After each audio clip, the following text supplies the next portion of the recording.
So, based on everyone's expressive conversations, I kind of wish I could overhear all of your tales, and I trust that you know the person next to you a little more now after hearing about their scars. But so often, before we share our scars with others, we sometimes have to admit to ourselves that we have them in the first place.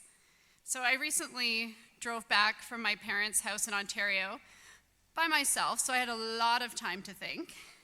And I had actually chosen a totally different book for this talk, but the Velveteen Rabbit came to mind as I drove, and I was listening to a podcast about something called PCOS, which is a hormone disorder that I was diagnosed with 20 years ago, I realized this year, and I've lived with it ever since. And like many syndromes, it has a lot of variations on how it affects the people who have it, visible and invisible. And I thought of that little rabbit who was gradually becoming shabbier and showing his scars more visibly as he got older. And one of the symptoms of my syndrome is hair loss, which has created some interesting connections for me over the years. A street person who shared his experience of cancer with me on a corner in Toronto. A woman in a museum shop who told me of her struggles with alopecia. I once spent an entire party chatting with two women who it turned out also have PCOS and don't usually get to talk about it. So often the things we worry about bring us closer to others, and they're the things that make us real. And the Velveteen Rabbit spends most of his story worrying about being real and what that means. Near the start of the book, he gets put in the toy cupboard, and I'll share a little of the story with you. "What is real?" asked the rabbit one day. "Real isn't how you're made," said the skin horse. "It's a thing that happens to you.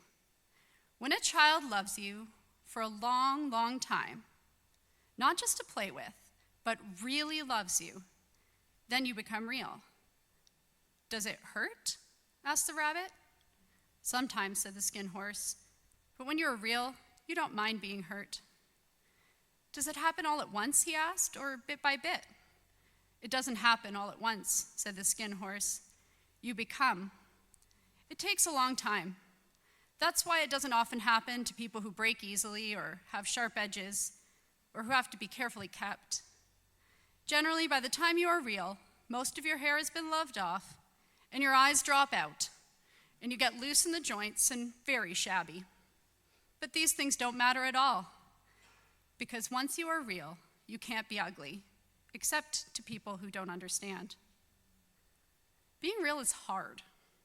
Being in a human body is hard.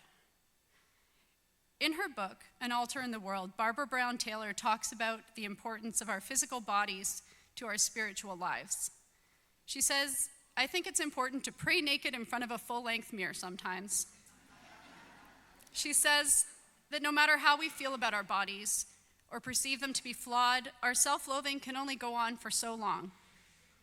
She says, especially for someone who believes God loves flesh and blood, no matter what kind of shape it has, that there comes a time when it's vitally important for your spiritual health to drop your clothes, look in a mirror, and say, "Here I am. This is the body like no other that my life has shaped. I live here. This is my soul's address." Often, we forget that scars and all, our bodies are holy. They're the only place we have to live, our soul's address, the home God has given us to inhabit. It's easy to let our gratitude for the body we have been given seep away, one ad for skin cream at a time. The people who want to sell us things tell us that we need them to make us whole. Their ads tell us we can reverse aging, clarify, flatten, erase, and correct our bodies until we're somehow perfect, magic, ageless. But the Velveteen Rabbit tells us that it's the process of coming apart that makes us real. So last year, a little boy I taught said to me, "Hey, Ms. Shamming, you know how your hair right here is like a grandpa?" And he said, "You should keep cutting it like that. It's beautiful." How can we see ourselves as beautiful when the world we see on screens and social media tells us we should filter ourselves and our lives? FOMO, the fear of missing out, is a real phenomenon that people experience when spending a lot of time on social media. People have seemingly amazing lives, beautiful kids, perfect vacations, dream homes. This feeling of not being enough is not just a modern problem of social media, though. It's a part of the human condition. Even our little Velveteen Rabbit experienced it when he was out in the forest with the boy, and he met some real rabbits. "Why don't you get up and play with us?" one of them asked. "I don't feel like it," said the rabbit. "Oh," said the furry rabbit, "it's easy as anything." And he gave a big hop sideways and stood on his hind legs. "I don't believe you can," he said. "I can," said the little rabbit. And the scene continues, and the little rabbit is distressed to discover he doesn't even have back legs to jump with. That although he's real to his beloved little boy, he's not real to the outside world, and he tries to make excuses for himself. A woman named Rachel Leonard told her story of missing out, which I'm sure many of us can relate to, on the Hidden Brain podcast. She spent her time curating a perfect social media feed to show a perfect life, while behind the pretty photos she was posting, her marriage was breaking down. When they bought a new house, she posted pictures of from her front porch of their mountain views, and she said she didn't bother posting any pictures of the factory they could also see from the porch. She said, because who wants to see a factory? When Rachel and her husband finally went their separate ways, she was inundated by personal messages from people experiencing the same thing. The same people whose perfect lives she had been following on Facebook. We're constantly in the business of masking our scars instead of seeing they're what make us real to each other. The hilarious Australian comedian Celeste Barber recreates celebrity Instagram photos to show how artificial and over-the-top social media can be. So here's one of her lovely.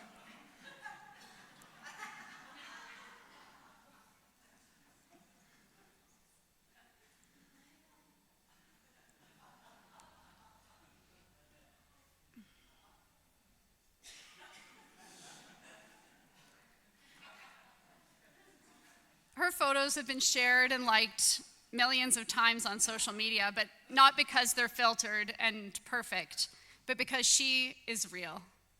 In order to be real with others, we need to remove the filters that prevent us from connecting. The need to look a certain way, to have a perfect house, to cook a perfect meal, to say the right thing. In the Gospel of John in the Bible, a resurrected Jesus shows his scars to his disciples. But Thomas, one of the 12, wasn't with them when Jesus came. So the other disciples told him, "We've seen the Lord." But he said to them, "Unless I see the mark of the nails in his hands and put my finger in the mark of the nails and my hand in his side, I will not believe."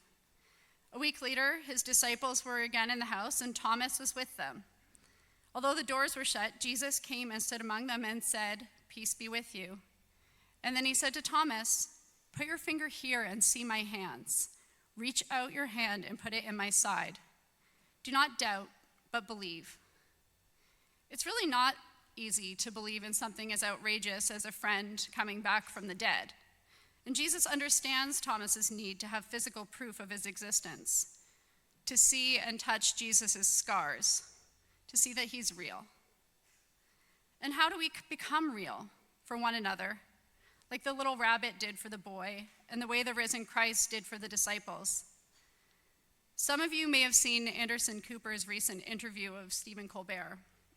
In the interview, they discussed the death of their fathers. Both of them were 10 when their fathers died, and both also lost brothers at a young age.